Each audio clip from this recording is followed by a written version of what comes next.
If you want to operate in a spiritual realm, in an energetic realm, you have to stop thinking that it has to make logical sense to you because that will keep you stable. That will keep you from changing. That will keep you from expanding. That will keep you from stretching because nothing about faith makes sense. You're listening to Life Aquarian, a soul's journey through the human experience. And now, here's your host, Leanne.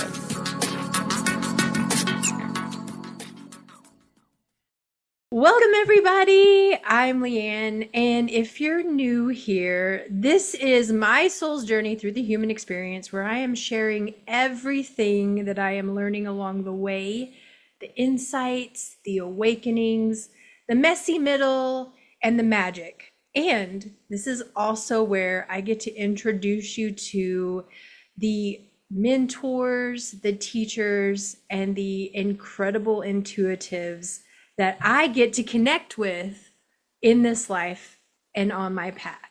And I'm really excited to introduce you to Tiffany Jenkins from the Golden Seat Life. I affectionately call her VIP Tiffany because wherever she goes, she's always backstage and front row, even if she doesn't have a ticket. But what is more powerful than that is her spiritual practice. And that's really what we're going to tap into today because Tiffany has been having some really profound meditations with some of the greatest ascended masters and spiritual teachers to ever walk the earth. And well, some of them haven't even been in a physical body before. So when I asked her to come share some of the messages that have been coming through for her lately, I was really delighted when she agreed. So welcome to the show, Tiffany. Hello. Thank you, Leanne. What a lovely introduction. Appreciate you. Yes, of course. And I appreciate you. I know that you are always so generous with sharing what you pick up and what's coming through for you. And thank you. Thank you for being here. And what I really like to do to start things off is to hear a little bit about your spiritual journey and how you came to do this work. And especially, I know that your backstory is very interesting. It's unlike, well, anyone else's that I have ever met. And I will let you tell it. I'm not going to give anything away. So can you please share your story with us? Sure, I will give an incredibly condensed version because it is a lot for the sake of time. But basically, I'm a Midwesterner.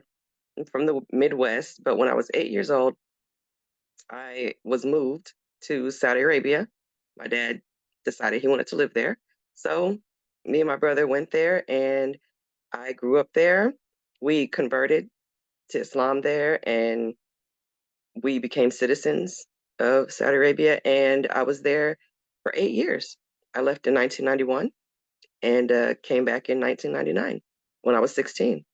And I had to start high school, which was terrifying because I had never been in the same room with a boy since I was 8 years old.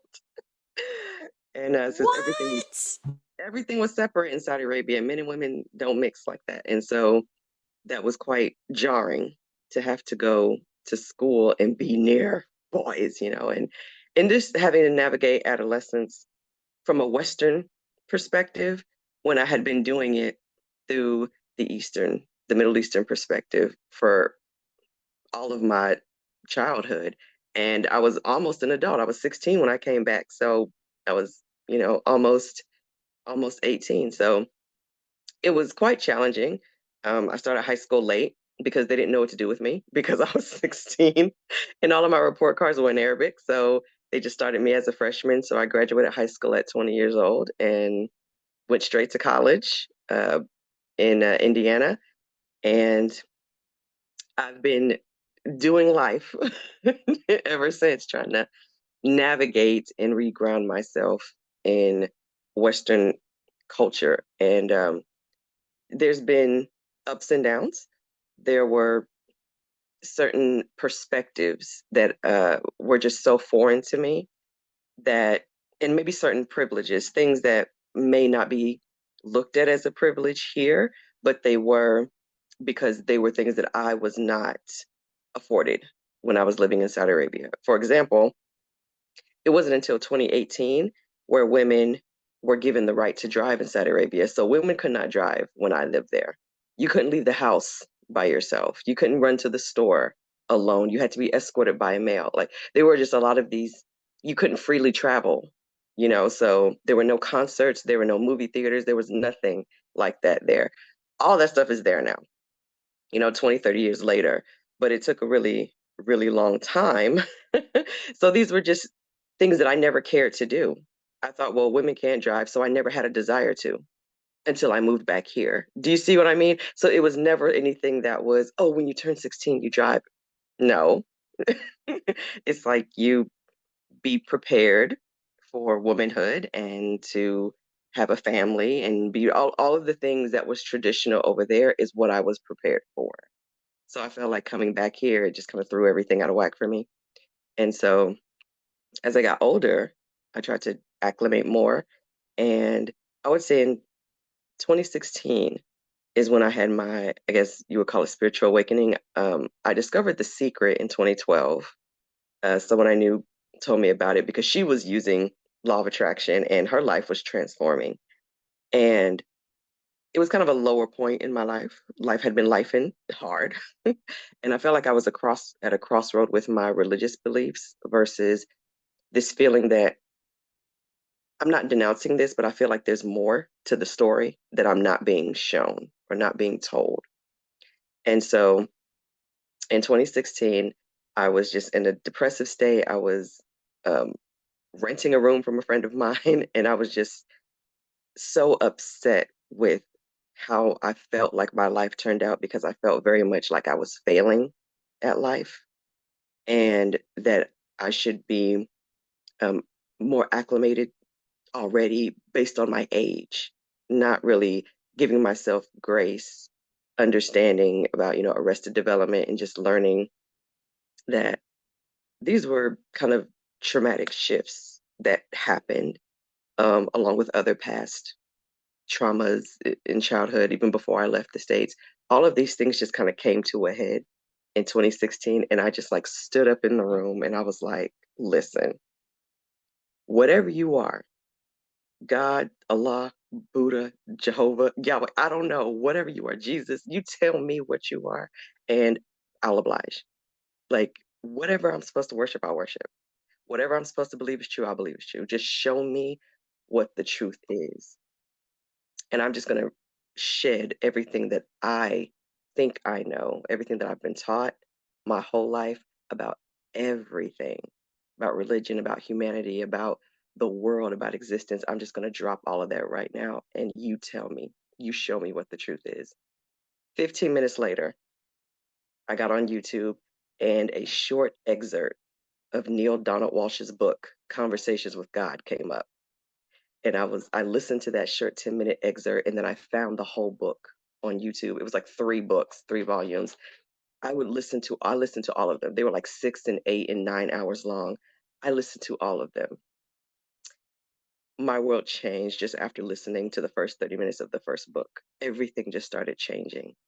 It was like a direct answer to my question. So many questions. And I just started going on this journey of reading books by Deepak Chopra and some more books from Neil Donald Walsh and even more books from Rhonda Byrne. And then my mind started expanding even more. And then I started taking law of attraction a lot more seriously. And then over time, I started trying to practice mindfulness. And eventually, meditation started coming, hit and miss, off and on, because I don't think I was fully prepared for the meditative process. And then over time, I discovered Roxy and her channel back in late 2019. And then the pandemic happened And so being in quarantine, it really just threw me into my spiritual journey because all I had was me. It was just me. And I really had time to sit and reflect and ask myself a lot of challenging questions. And a lot of those questions were answered. I started sitting in silence more.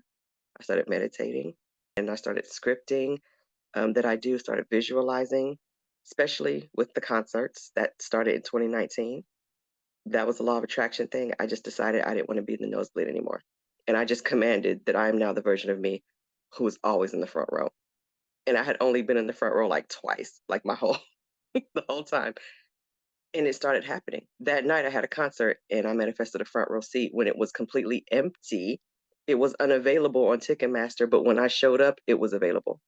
So like ever since then, I've been on you know I've been on the road with my concerts. Okay, I've been backstage, on stage, side stage, after party, the whole thing. Ticket, no ticket, money, no money, doesn't matter. I'm there. I just said all I have to do is show up, and I have a VIP experience, and it happens. And I visualize, I do whatever I feel called to do. But I recently started really learning about my I am awareness through like Tom Karen and some really other incredible people. And I really started focusing on that. And that's when my meditation started getting deeper and deeper. And in 2013 is when I decided to kind of separate from my corporate job and start my own business for being an intuitive channeler, something that I suppressed for a long time. I didn't want to receive it because I thought it was like considered evil and everything like that. So, but Roxy insisted that I just take a chance with it. She had been telling me for years that she thought I was highly intuitive, and I finally accepted it. And I've kind of been on a roll with that ever since. And I do sessions and I do channelings, and even through my meditations, I receive channel messages, and a lot of them are entities, like you said, that are just energies. They're not even people, they're just energies, but they present themselves to me to answer whatever questions that I have. And here we are. Now I get to be on Life Aquarian podcast with Leanne. So, I recently heard you talk about a conversation that you had with God around stability. You know, Hmm. as human beings, a lot of us think, oh, I just want stability. I want stability. And you really did a deep dive into what that would mean, what it means to have the kind of stability we think we want. I would love to hear you share the message that you got from God regarding stability and flow. Yeah, that was a very unique meditation because I've never really considered myself meditating with God, with the all that is. I don't know why it just seemed it's that idea of separation again. Like I couldn't possibly, have a meditation with such big of an energy as God. But I didn't even call it in. I was just like sitting on the edge of the bed, just kind of zonked out a little bit, just listening to the fan. And I fell into a meditative state, and God showed up, came to me. I wasn't even trying to meditate, just came to me.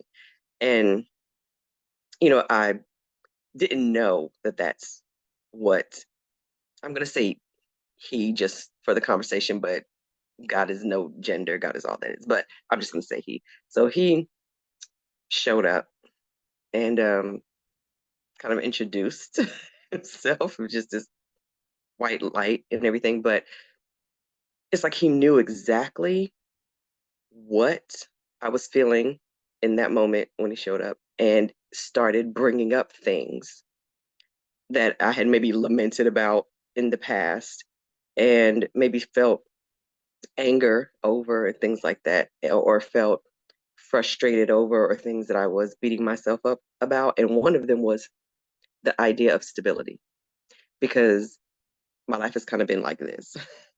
And so I've just kind of had this feeling that there was something wrong with me, something I wasn't seeing, something I wasn't connecting with, because I felt like I could never be stable in the traditional sense. And so God said to me, humans or humanity are so busy chasing after stability instead of seeking flow. And that stability, he actually told me to look up the word stability, which I did. And to be stable is to be unchangeable, to be at rest. You don't change when you're in a place of stability. But when you're in flow, you move according to your spirit, according to the energetic pulls that you're having, the ebbs and the flows. You're not rooted to anything. You're allowing yourself to move. And so, which is the definition of unstable. Unstable, it literally means changeable. To be mutable, to be changeable is to be unstable. And so God said, look at the earth. Do you think the earth is stable? She spins on a tilted axis, and yet you don't go flying everywhere because there is a flow to our entire solar system. Nothing crashes into each other. And even if like a meteor, they say like meteors sometimes like comes to Earth, comes through the atmosphere, it's not like hitting anything else on its way. It just goes through the atmosphere and it usually falls in some big open space in the earth, like a desert somewhere. You know what I mean?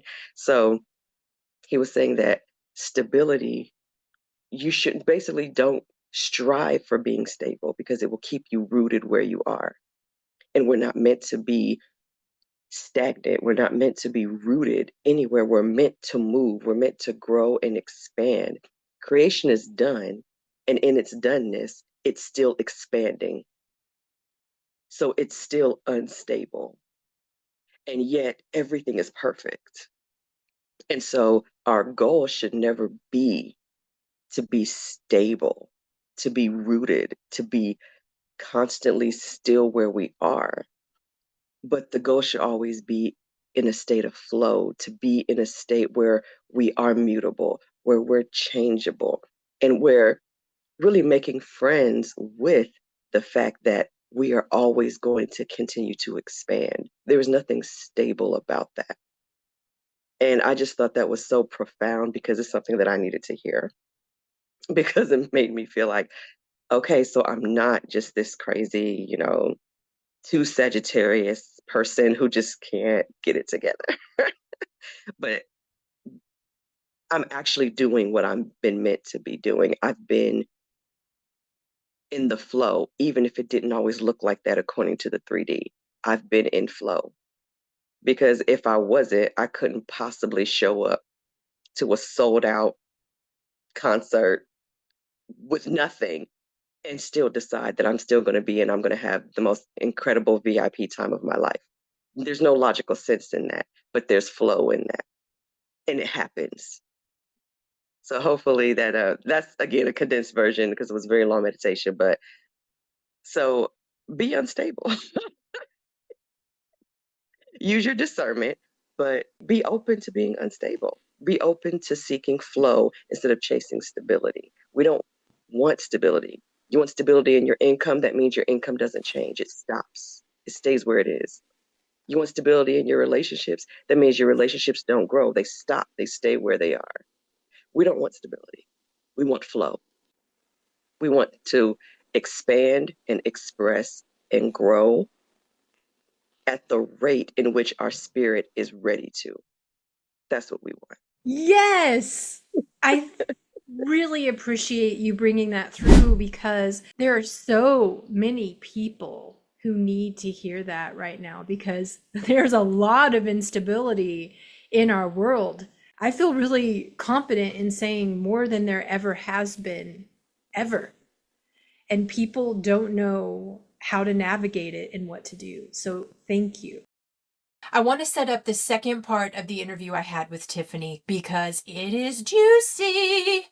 Tiffany had a meditation with the energy of faith. Yes, faith came to her as an entity, and they had an expansive conversation about what it truly means to have faith, and some really great illustrations about what that feels like and the reward on the other side of taking a leap. It really opened my mind, and I think that you're going to enjoy it too. So back to the show. What Faith told me, she's feminine energy, nothing to do with gender. This is just energy itself. And she told me that her name was Rana. And the way she explained herself, she helps allowing come through. And Faith was talking about things that I had issues with personally. And a lot of them was trusting and trusting things that seemed challenging, a lot of the challenges, or even things I viewed as setbacks. And she gave these metaphors of when people say you have to stretch your faith. The metaphor she gave was when you stretch your faith, there's going to be discomfort. Because when you stretch in general, it's usually uncomfortable and it usually hurts. And she gave an example of when children are getting taller and they have growing pains, it's because their body is stretching and it hurts. It's uncomfortable. But the end result is they get to experience this new adolescent body. When women are giving birth, women need to stretch to at least 10 centimeters in order for this little human to come out of the birth canal. It is incredibly painful and uncomfortable, but the reward is that you have this beautiful little child. Every time we take a step in a direction that we've never been in, something that's foreign territory to our conscious mind and our logic, our ego will panic because our egos like stability. Our egos like familiarity and predictability, things that it can easily access and come up with a narrative that will be conducive to what it already believes to be true based on whatever identity it's created. And it's all about self preservation. So if you step outside of the boundaries of what it considers preserved and familiar and safe for it, you're going to be met with resistance. And so as you push through that resistance, it's going to require you to stretch. You're going to have to stretch and go places you've never gone, be someone you've never been, talk to people you've never spoken to, and think thoughts you've never considered or even entertained before. Every time you take a step, you're stretching your faith because you're saying, I don't know what is on the other side. I don't know the path that's going to get me there, but I know that my desire is already waiting for me, and this is how it has to unfold. There is a lot of fear that can come along with that because you're stretching your faith. And the doubt, the fear, the worry, the second guessing, all of that is uncomfortable. It can be painful, physically, mentally, emotionally, or psychologically. But yet, you're just stretching your faith because with every step that you take in uncertainty, you're creating more certainty that the thing is already there. So when we stretch our faith, we are allowing faith to do what she was meant to do, which was to cradle us while we take those leaps of faith and opening a path for allowing to come in, because that's what faith does. Faith is what is the quote, like the essence, it's loyalty to the thing that's unseen. And so within that loyalty, you're demonstrating that loyalty. An opening is being made for the allowing to come in. So once you've committed to the loyalty that you're going to be loyal to faith and trust that the thing is already there, then allowing comes in, and allowing, it's like they work it hand in hand. The allowing comes in, and then you discover the ways, the path that unfolds for you to get that thing. So it's like you've granted it permission to come in. Like, okay, I'm trusting, I'm sitting in faith. Okay, allowing, you can come on in now, and you can unfold the path for me. It may feel uncomfortable, and that's because I'm sitting in faith. That's why it feels uncomfortable. I'm relying on something that I cannot see. I'm relying on a path that hasn't been shown to me yet. But I'm allowing to come in and unfold the path for me, regardless of how it looks. So I thought that was very profound for me because it opened up my eyes to a lot of different things, and it changed my perspective, even on faith itself, and allowing. That is really comforting to hear. And I just had one last question to piggyback on that. And it is, how, in your opinion, how do we allow? Allowing is, it's an action, but I believe it is an energetic action. I think to allow starts with a decision. I think, like anything else, that you make a decision. I am now allowing this thing to unfold in the best way possible for me. I think once you've made that decision, then the allowing energy itself gets activated. And I think once that activation has started, I believe the allowing is the part of consciousness that unveils that which we cannot see, but we're trusting that faith already has. So I believe allowing is the path, whatever it looks like. It is the path that unfolds once you've made your decision. I believe it is a flow-based state because I think true allowing, I think there's false allowing and then there's true allowing. I think true allowing can only come from you being in a state of flow. I think anything else is forced. It's coercion. And we both know that when we try to force a square peg in a round hole, we get nothing but frustration, and we start to feel the doubt. We start thinking, oh my gosh, it's not happening. Why isn't it happening? Why isn't it coming? Why hasn't this manifested yet? Why are they still acting like this, et cetera, et cetera? Not thinking, you know what? Maybe I'm just not allowing it to work out. Maybe I'm not allowing this new version of my SP to show up. Maybe I'm just not allowing that dream job to come to me. Maybe I'm too quick to accept that which my five senses are showing me, and very slow to accept that which I cannot see but know is already there.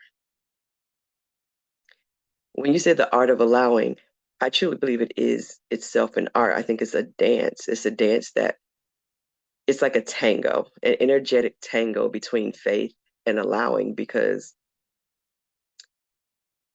I believe they go hand in hand.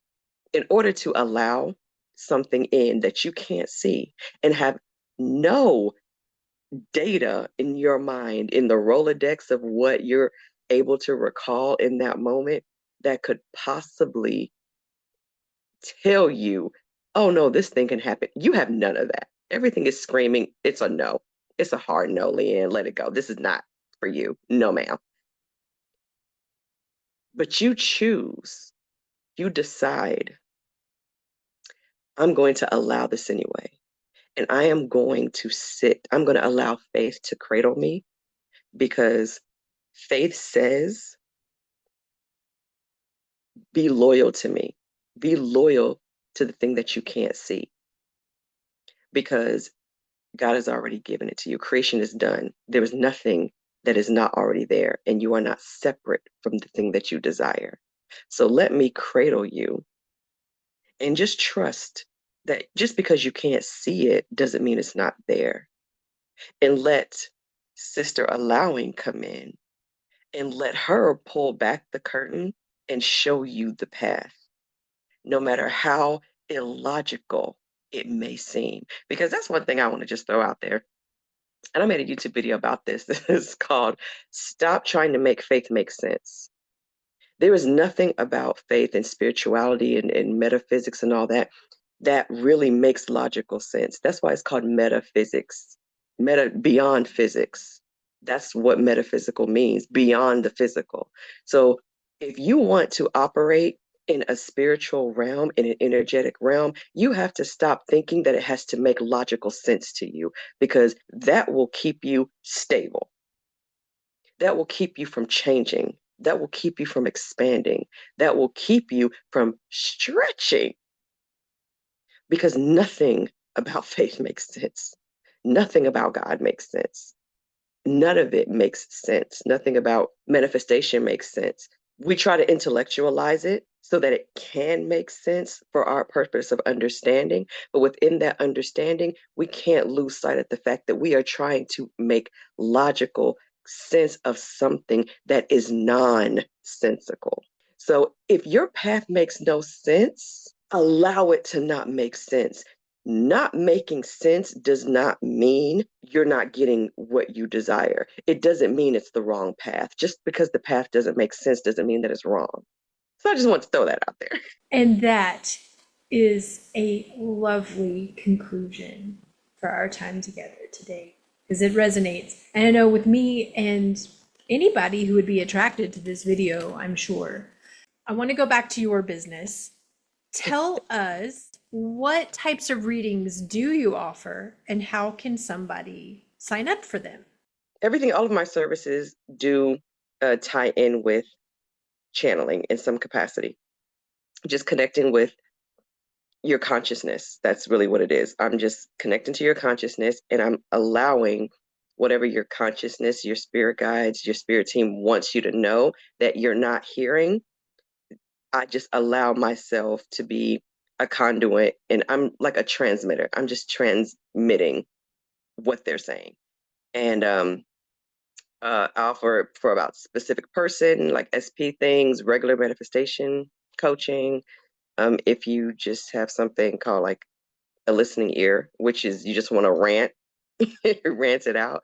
And if you want any type of advice, I can give you whatever channel messages have come through for that.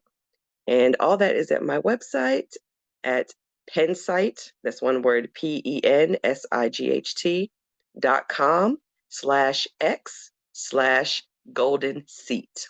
That's all one word, golden seat. If you need something more custom, then you can send me an email at thegoldenseat1111@gmail.com. And we can work out something else if what you find on my website isn't exactly what you need. We can tailor something that's more conducive to where you're at right now. And I know that you frequently have all kinds of really crazy good specials that you announce on your social media channel. So, how can people connect with you on social so that they'll be the first to know when you've got something spicy? Well, I'm on Instagram at the Golden Seat Life, so you can send me a DM, and I also have a YouTube channel, which is Fame. That's an acronym, FAME as an acronym. Fame with Tiffany Renee, RENEE. All of my YouTube videos are there. All of my manifestation success stories, my crazy concert stories on my YouTube channel. So if you need evidence that all things are possible, check out some of my YouTube videos because you're going to be surprised, okay, just at how the impossible becomes possible once you've decided that it is. Thank you again, Tiffany. I love and appreciate you so much, and I hope to have you back very, very soon. Absolutely. Anytime, anytime, anytime. You know, I love you. I love your channel. I love your contributions and love your openness, your vulnerability. Appreciate you so much. Thank you so much for tuning in today. If you found this content valuable, it would mean the world to me if you would give it a thumbs up and share it with anyone else who you think would benefit from it as well. And if you would like to see more incredible conversations like this one, please subscribe to my channel and continue this journey through the human experience with me. I truly appreciate you spending this time with me today, and I look forward to being with you again very soon.